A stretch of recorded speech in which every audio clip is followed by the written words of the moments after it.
Bala, provincial headquarters of Sassanid Empire along the border with Arabia. The Sassanid governor Hormuz receives a messenger from Khalid ibn al-Waleed radhiyallahu anhu asking him and his people to accept Islam. Hormuz was furious. How dare these desert people challenge the mighty Sassanid Empire? He decided to thrash the Muslim army and marched out of Bala with a huge army of 22,000 trained Sassanid soldiers. The direct path to Bala from Arabia goes through a city called Kazima. Hormuz thought that the Muslims would take this path, so he stationed his army near Kazima and waited for the arrival of the Muslims. Days passed by, but the Muslims didn't arrive. Then Hormuz got the news that the Muslims have taken a different route through another city named Hufayr. He was determined to not let the Muslim army bypass him to Bala. So to stop them from advancing further, he ordered his army to march towards Hufayr. The Sassanid soldiers during that time were professional fighters. They wore heavy armors and carried a lot of supplies. So it wasn't easy for them to move from one place to another quickly. But because of the approaching Muslims, they were forced to march for 2 days almost continuously. But Khalid ibn al-Waleed radhiyallahu anhu had something else in mind. When the Muslim scout brought the news of Sassanid army marching towards Hufayr to Khalid radhiyallahu anhu, he changed the course of Muslim army to Kazima instead of Hufayr. The Muslims didn't use heavy weapons or armors for fighting and were used to cover long distances quickly through deserts. So it was easier and faster for them to change route and move to Kazima. So when Hormuz reached Hufayr with his army, he found no Muslim army waiting for him. Rather, his spies brought the news that the Muslims were now reaching Kazima.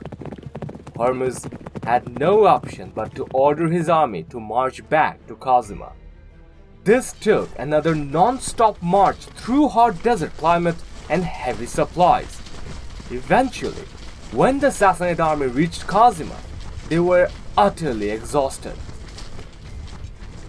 But the Muslims reached there much earlier, took rest, and already in battle formation waiting for the enemy. This was Khalid's brilliant plan to wear the strength of the enemy out as much as possible even before a direct confrontation. So when the enemy arrived at the battlefield, Khalid radhiyallahu anhu gave them no chance to recover and decided to start the battle immediately. As mentioned before, the Muslims had light defense, so they relied on quick and sudden maneuver during the battle. On the other hand, the Sassanids relied on heavy armors and weapons for winning the battle and didn't have much mobility. Moreover, the Sassanid infantry used to tie their feet with each other with chains so that they would not get scattered facing an enemy charge and would fight in close formation. Because of this, the Battle of Kazima came to be known as the Battle of Chains in Islamic history. Once the two armies took position in front of each other, Hormuz came forward and challenged Khalid radhiyallahu anhu for a duel. Khalid ibn al-Waleed radhiyallahu anhu accepted the challenge.